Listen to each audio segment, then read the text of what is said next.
Ever wonder what $100 million looks like after you've spent it all? These aren't just stories of poor investments. They're tales of addiction, betrayal, injury, and the terrifying speed with which a fortune can vanish. The NFL promised these stars a life of luxury. What it delivered was a stark financial reality check that cost them everything. One legend sold his Super Bowl ring. Another spent $5,000 a week at the Cheesecake Factory. From the gridiron to gut-wrenching bankruptcy, these are the forgotten downfalls of NFL millionaires. Gerald Owens, known to fans as T.O., was one of the most explosive wide receivers in NFL history. Born in Alexander City, Alabama in 1973, Owens entered the league in 1996 when the San Francisco 49ers drafted him in the third round. Over 15 seasons, he became a 6-time Pro Bowler and 5-time first-team All-Pro, racking up 1,534 receiving yards and 153 touchdowns. He played for the 49ers, Eagles, Cowboys, Bills, and Bengals, leaving his mark with every franchise. Despite earning approximately $80 million during his playing career, Owens' finances collapsed within just a couple of years after retirement. In a 2012 GQ interview, he admitted being flat broke. A series of bad investments, a lavish lifestyle, and enormous child support obligations drained his fortune. Owens said he was paying nearly $45,000 per month in child support to 4 different women and had lost millions in failed real estate deals and a shady Alabama electronic bingo business. Unlike many athletes, Owens didn't lose it all on personal extravagance alone. He also trusted financial advisors who allegedly mismanaged or stole from him. He later revealed he didn't have any real friends left, saying, "I'm in hell," as he struggled to find stability in life after football. Post-NFL, Owens tried everything from reality TV to minor league football and speaking engagements. He even publicly begged for another shot at the league. Though that return never came, Owens was finally inducted into the Pro Football Hall of Fame in 2018. But in a move that mirrored his career-long clashes with the establishment, he refused to attend the official ceremony. Instead, he held his own event at the University of Tennessee at Chattanooga. Andre Rison, known to fans as Bad Moon, was one of the NFL's flashiest stars of the 1990s. Born in Flint, Michigan, Rison was selected 22nd overall in the first round of the 1989 NFL Draft by the Indianapolis Colts. But it was with the Atlanta Falcons that he truly made his name. Over a 12-year career, he played for 7 NFL teams, including the Cleveland Browns, Kansas City Chiefs, and Green Bay Packers, winning Super Bowl 31 with the Packers in 1997. By the time he retired, Rison had racked up over 700 receptions, 10,000 receiving yards, 5 Pro Bowl selections, and a place among the league's top receivers of his era. Yet, for all the highlights on the field, his financial life off it was chaotic. Rison earned nearly $20 million during his playing days, but spent lavishly, burning through fortunes on jewelry, luxury cars, strip clubs, and a high-profile relationship with TLC singer Lisa Lopez. That relationship famously ended when Lopez burned down Rison's Atlanta mansion in 1994. Rison also had extensive child support obligations, reportedly supporting up to 8 children, and fell behind on payments. By the mid-2000s, he was already in debt, and in 2007, he filed for bankruptcy. In 2012, Rison was sentenced to 5 years probation after failing to pay more than $300,000 in child support. Earlier in 2005, he'd even spent time in jail for similar violations. His probation was later extended after repeated non-compliance with payment orders. Today, Andre Rison speaks openly about his mistakes. He's worked as a coach at the high school level and appeared in ESPN's Broke documentary warning young athletes about financial recklessness.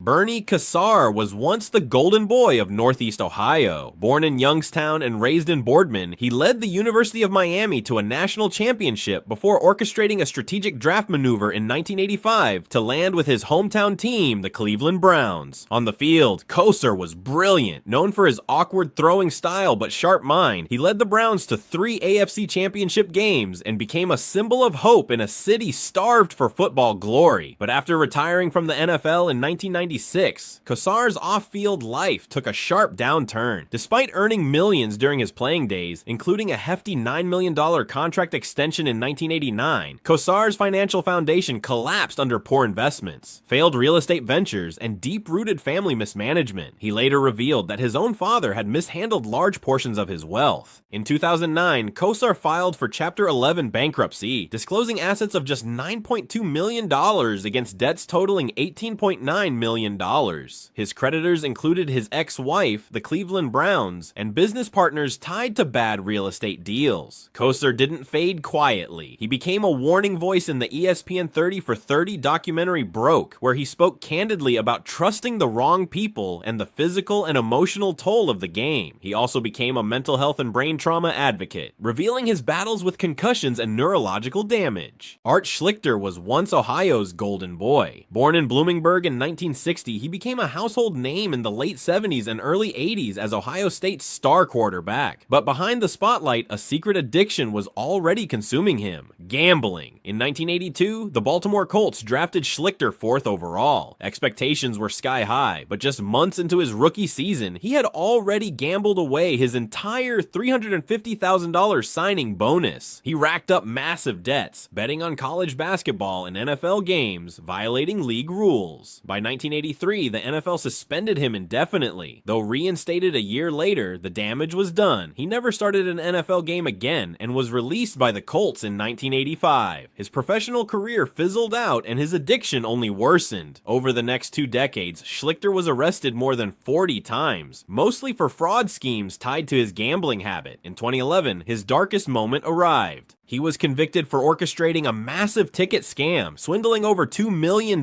from dozens of victims. The court sentenced him to over 11 years in federal prison. From Heisman hopeful to convicted felon, Art Schlichter's story is a tragic portrait of potential loss to addiction. Adrian Peterson, once hailed as one of the most electrifying running backs in NFL history, his journey from gridiron greatness to financial collapse is as shocking as it is sobering. Born in Palestine, Texas, Peterson was drafted 7th overall by the Minnesota Vikings in 2007. He exploded onto the scene with 296 rushing yards in a single game as a rookie, an NFL record. Over a storied 15-year career, he racked up over 14,000 rushing yards, made 7 Pro Bowls, and claimed the 2012 NFL MVP just months after tearing his ACL.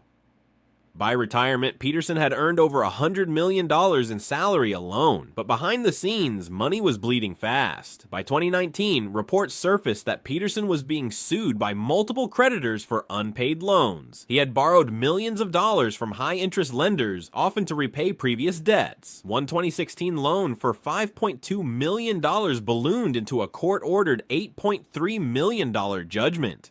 Another creditor sued him for $6.6 million, and there were still more claims from additional lenders. His legal team blamed bad financial advisors, saying Peterson had been misled and left personally liable for business loans he didn't fully understand. But it wasn't just bad advice. It was also lavish spending. Reports detailed luxury cars, massive homes, and extravagant events, including a 30th birthday party featuring a camel, a live band, and hundreds of guests. In September 2024, a judge ordered Peterson to turn over his remaining assets, and in 2025, financial pressure pushed him into celebrity boxing and public appearances. Yet Peterson denies he's broke, claiming he's simply untangling a complex legal mess. Joe Gilliam Jr., born in Nashville, Tennessee in 1950, was a football prodigy long before the NFL gave him a chance. The son of a college coach, he lit up the field at Tennessee State University. But in 1972, when the Pittsburgh Steelers selected him in the 11th round, no one expected him to make history. By 1974, Gilliam became the first African-American quarterback to start a regular season NFL game in Week 1. It was a powerful moment during a time when black quarterbacks were still rarely seen in starting roles. He opened the season strong, leading the Steelers to a 4-1-1 record and briefly becoming the face of the franchise. But the spotlight came with pressure. After a few inconsistent performances and mounting scrutiny, Gilliam was benched mid-season for Terry Bradshaw. Though the Steelers went on to win Super Bowl IX, Gilliam's career never recovered. Off the field, things turned darker. Released in 1975, Gilliam spiraled into drug addiction, first heroin, then cocaine. Without football or financial support, his life unraveled. He pawned his Super Bowl rings. He was arrested multiple times. At one point, he lived in a cardboard box under a bridge in Nashville. In the late 90s, Gilliam made a quiet return to football, coaching youth and speaking out about addiction. He had periods of sobriety and moments of reflection, but the years of damage caught up with him. On Christmas Day in 2000, Joe Gilliam died of a cocaine overdose at age 49. Mike Webster was once the foundation of greatness for the Pittsburgh Steelers. Born in 1952 in Tomahawk, Wisconsin, he became the legendary center who helped lead the Steelers to 4 Super Bowl championships during the 1970s. Nicknamed Iron Mike for his unmatched durability, he played 17 seasons in the NFL, 15 with Pittsburgh, 2 with Kansas City, and was inducted into the Pro Football Hall of Fame in 1997. But behind the Hall of Fame bust was a deeply tragic descent. After retiring in 1990, Webster's life spiraled. He suffered from depression, memory loss, insomnia, and severe mood swings. Years of punishing hits had left his brain damaged, but no one knew it at the time. He couldn't manage his finances, burned through his savings, and by the late 1990s was homeless, living out of his pickup truck and occasionally at train stations in Pittsburgh. He wasn't extravagant. His money vanished in medical expenses, failed treatments, and desperation. Friends and family watched helplessly as the once great lineman slipped into poverty and paranoia. In 2002, Mike Webster died of a heart attack at just 50 years old, but his story changed the NFL forever. Dr. Bennett Omalu examined his brain and discovered chronic traumatic encephalopathy, CTE, the first documented case in an NFL player. The findings ignited a firestorm. Webster's tragedy forced the league to confront the long-term damage of repeated head trauma. Mike Webster wasn't just a football hero who lost everything. He became the face of a silent epidemic and the man whose suffering gave future players a fighting chance. Luther Ellis, born March 22, 1973 in Manaus, Colorado, was a powerhouse on the defensive line, a first-round draft pick in 1995 by the Detroit Lions. For nearly a decade, Ellis dominated NFL trenches, earning 2 Pro Bowl selections and amassing respect for his grit and leadership. He wrapped up his playing career with the Denver Broncos in 2004, retiring after 10 seasons in the league, but despite earning over $1 million from 2000 to 2004 alone, Ellis filed for Chapter 7 bankruptcy in 2009. The reasons were a combination of failed business ventures, poor financial advice, and a deeply generous heart. He and his wife raised 12 children, including several adopted kids, and Ellis often found himself financially supporting extended family, friends, and causes close to his faith. Real estate deals soured. A business he started, Trinity Armor, collapsed, and by 2010, he reported $1.4 million in assets against $4.4 million in debt, with homes in both Michigan and Utah facing foreclosure. But Ellis didn't stay down. Guided by his Christian faith, he returned to school, earned his degree, and began mentoring young athletes. He eventually became a team chaplain for the Denver Broncos, then a defensive line coach at the University of Idaho, and later rejoined his alma mater, the University of Utah, as a coach in 2022. Clinton Portoris was one of the NFL's brightest stars. Born in Laurel, Mississippi in 1981 and raised in Gainesville, Florida, Portoris burst into the league in 2002 after a standout college career at the University of Miami. Drafted in the second round by the Denver Broncos, his rookie season was explosive, won 508 rushing yards and 15 touchdowns. He followed it up with another 2,500-yard campaign before being traded in 2004 to Washington in exchange for cornerback Champ Bailey, a blockbuster deal that defined that era. In Washington, Portoris remained the centerpiece of the offense. He racked up over 6,800 rushing yards and 49 touchdowns in 7 seasons, becoming one of the franchise's most iconic running backs. Over his 9-year career, Portoris earned an estimated $43 million. But behind the on-field dominance, his financial life was unraveling. Portoris trusted a group of financial advisors without fully understanding where his money was going. He invested heavily in questionable ventures and lost millions through mismanagement. By 2015, just 5 years after retiring from the NFL, he filed for bankruptcy. At the time, court documents showed he owed nearly $5 million, including back taxes, mortgages, and child support. He had also lost several properties and cars. In a haunting interview with Sports Illustrated, Portoris admitted he once sat outside an advisor's office with a gun, ready to kill him, only to be talked down by a friend. The downfall didn't end there. In 2021, Portoris pleaded guilty to conspiracy to commit healthcare fraud. Along with several other former NFL players, he submitted false claims totaling nearly $100,000 to the league's health reimbursement program. In January 2022, Portoris was sentenced to 6 months in federal prison, followed by 6 months of home confinement. Lawrence Taylor, known simply as LT, was born in Williamsburg, Virginia on February 4, 1959. By the early 1980s, he was rewriting the rules of defense in the National Football League. Drafted second overall by the New York Giants in 1981, Taylor exploded onto the scene and quickly became a generational talent. In his rookie year, he won NFL Defensive Rookie of the Year and Defensive Player of the Year, an unprecedented feat. Taylor spent his entire 13-year career with the Giants, where he earned 10 Pro Bowl selections, 8 first-team All-Pro honors, 2 Super Bowl rings, and the 1986 NFL MVP.